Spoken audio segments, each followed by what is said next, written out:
I've spoken at this at length before, and I guess I'll have to keep talking about it until the fucking cows come home. Once again, another game developer, well, one we kind of all saw coming, has insisted on coming out here and attacking the fans and the audience once more. It looks like they just can't help themselves, and this time it is the owner and creator of Borderlands, Randy Pitchford, who's out here attacking people who are claiming that $80 might be a little bit more than they're comfortable with parting with for Borderlands 4, as somebody had tweeted out in response to a post from Gearbox asking that the game please not be that expensive, not be an $80 game, and Randy's response wasn't instead to have some kind of sympathy, to relate to his audience, be like, yeah, $80 are ridiculous, but development costs are up, or any kind of normal, proper response. Instead, his response was, I don't have anything to do about it, and even if I did, go home and cry about it, basically. What he actually said, though, was basically, if you're a fan, you'll buy the game anyway,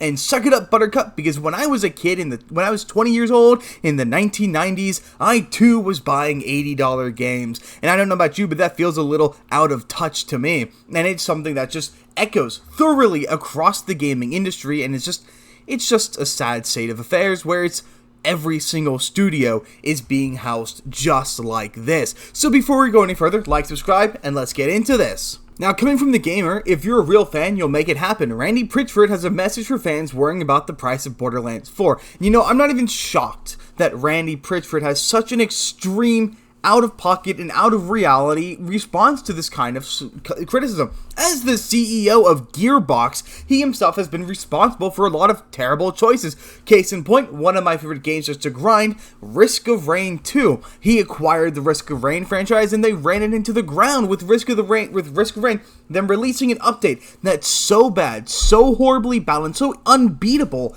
that they had to release extra patches that took almost a year to complete the pathway for, just so the game can be in a playable state again. They don't know what they're doing over at Gearbox, and they have no interest. All they care about is milking blood from a stone. The next thing is, they're also continuing another DLC after saying it was the last one for Risk of Rain. And while I like the fact we're getting more users in that game, how about not making it a $30 DLC when you're not even going to bother optimizing it?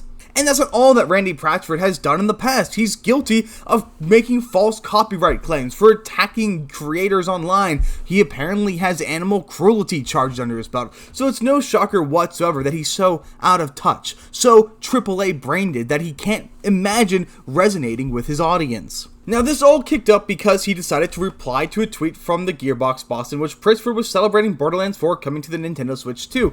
A fan warned the CEO of the dangers of pricing the next games in the series at $80. They noted that a lot of people won't be willing to pay $80 for Borderlands 4, which is probably true, but Pitchford claims he's not the one who's going to make that call. Now, the original tweet comes from this random person who's not even monetized or verified on Twitter. Randy, this game better not be $80. Don't make that risk. A lot of gamers aren't going to pay $80 and feed this notion of constant increase of the price tag. You are the CEO. You have some say with the price when it comes to your publisher.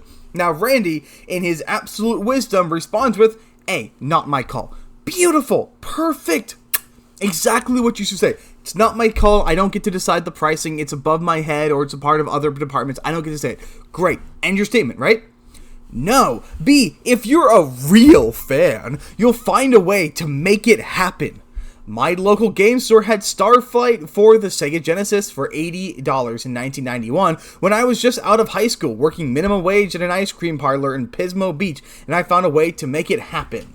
Look at you, Randy, picking yourself up from your bootstraps, making yourself show how you're so savvy and so swifty and how skilled you are. I'm so glad that at 20 years old, you could afford a single game for $80. Lovely. Lovely to hear it. Well, guess what? In the year that Borderlands 4 is coming out, we're getting a whole bunch of other AAA and indie releases that are absorbing a lot more time. A lot more games are coming out than did in 1991, so there's a lot more competition. Not to mention, there's a lot more games to buy in the backlog. Cheaper games that are going to take precedent over your game. And not to mention, money's not worth nearly as much anymore. An $80 investment is a significantly higher investment than it was back in your day. Now, accounting for inflation, that means that his game would have been about $187 if it was today at that same price point. But even still, it's still an $80 game at the time of purchasing. Your point is moot. There's so much more competition, so many other things going on, and the economy isn't in the same place. Also, Sega Genesis, right there. So I don't want to hear it. Furthermore, you say you were right out of high school. According to this time period, you would have been 19 or 20 based on when you were born in 1971. So maybe you're working a part-time job, presumably, possibly not even paying for your own rent, housing, or food, depending, of course, on time specifics. And then what's even worse than that is adding a bit of the manipulation of if you're a real fan, demanding that if they really like Borderlands, really like the game, they're going to go out of their way and spend more than they probably have the ability to on a game that's not even going to be all that good. Let's be entirely honest. We've all seen the writing on the wall. The Borderlands games get worse with each release. And more importantly, Borderlands doesn't exactly have a whole lot to offer aside from a quirky art style that's kind of outdated already. And it's not like Borderlands 3 was all that well received, with most people saying it's the worst game in the franchise, including Tales from the Borderlands. Now, I like this point that the game brings up. The price of the platform in which you'll need to play Borderlands 4 will also have a big role to play. The Genesis was $189 at launch in 1989. That's almost $200 cheaper than the cheapest platform you will be able to play Borderlands 4 on, an Xbox Series S, following Xbox recent price hikes. Price hikes that aren't done yet as the platform shift to $80 games is still to come. And you aren't even in the position to have the level of hubris that you do, to have this insistence, this insanity that you are somehow entitled to people's money and attention. I went ahead and I looked at some things. First of all, let's just take a look at the player numbers for Borderlands. As you can see, they're not particularly great, with Tales from the Borderlands having 46 current players, Borderlands 1, 3,463, Borderlands Game of the Year Edition, 141, Borderlands Game of the Year Enhanced, 817, Borderlands the Pre-Sequel, 587, and Borderlands 3, the most recent game, only having a player count of 5,043. But most recent player numbers don't even tell the full story. If you go and click on Borderlands 3, you'll see that they had a top player count of 93,000 players, but if you go and look at Borderlands 2, their top player count was a significantly higher 124,000 players. People aren't interested in this franchise anymore, and if that's not enough for you, what about your lovely movie that you were attacking people for not enjoying? You were going after them and berating them for not liking your shitty movie? Well, how did that do?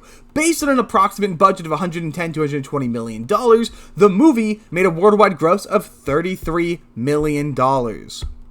Now, for those of you who aren't aware how budgeting and money works in the film industry, usually you have to double the budget of a movie to get what they're supposed to make to break even. So, Borderlands needed an approximate, being as conservative as possible, $200 million to break even.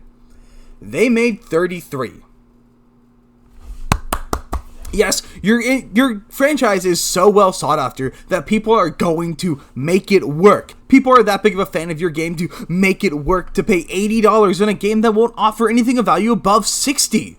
And you know, I'm not particularly invested in the Borderlands franchise. I've played through the entirety of Borderlands 1 twice, and I played through a decent amount of Borderlands 2 with the hope of getting to Borderlands the Pre-Sequel, but I never really got around to it because I just wanted to experience the games, and I got the entire bundle for $100 on a Steam sale. So it's not like it's the end of the world if Borderlands 2 is trash, but it does sure as hell look like it. The bigger problem for me is the sheer level of hubris, the sheer level of hatred for the audience that they insist on showing. Almost every single video is nothing more than some jackass developer attacking the player base for not liking what they're being presented with, and this is just another case of that, and it's just gonna keep going down this endless route. Show the fans you appreciate them, show the fans you love them, and maybe they'll come. Otherwise, we're looking at a very expensive loss, because I guarantee you, this game's gonna cost a lot of money with Gearbox's insistence on failing to optimize anything, insistence on going bigger, greater, and yet not better. It's also worth mentioning that the entire art style looks just taken straight out of Apex Legends. This doesn't even look like a Borderlands game, as one of the bigger issues. This game isn't going to appeal to nearly as many people as the last few, and in such an overly saturated market of games right now, who's going to justify spending $80 when there are a lot of versions of this game that are significantly cheaper? And would you look at that, a lot of people seem to agree, my good friend Kada. Yeah, we already weren't buying it, now we definitely aren't. This absolute destruction from this developer digital, you're gonna be able to buy Mycopunk for you and 3 of your friends for the price of 1 copy of Borderlands 4. That's how you roast a studio who's so out of touch. Look at this guy. That is such an unfortunate looking man. Kaida also does a great job of nailing it on the head, and just like that, he killed any hope for Borderlands 4. The audacity of these corporate puppets to think they can talk to the people that made them what they are this way is unreal. They have absolutely zero respect or appreciation for the fan base. They have always and will always be like this, and at this point, there's no other option than to take your wallets and just keep them closed. No wallet for you, no cash for you. Maybe if you're lucky, I'll buy it when it's $5 on a Steam sale. But until then, that's pretty much all I've got. Let me know down in the comments what you guys think about this, and I will see you guys on the next one.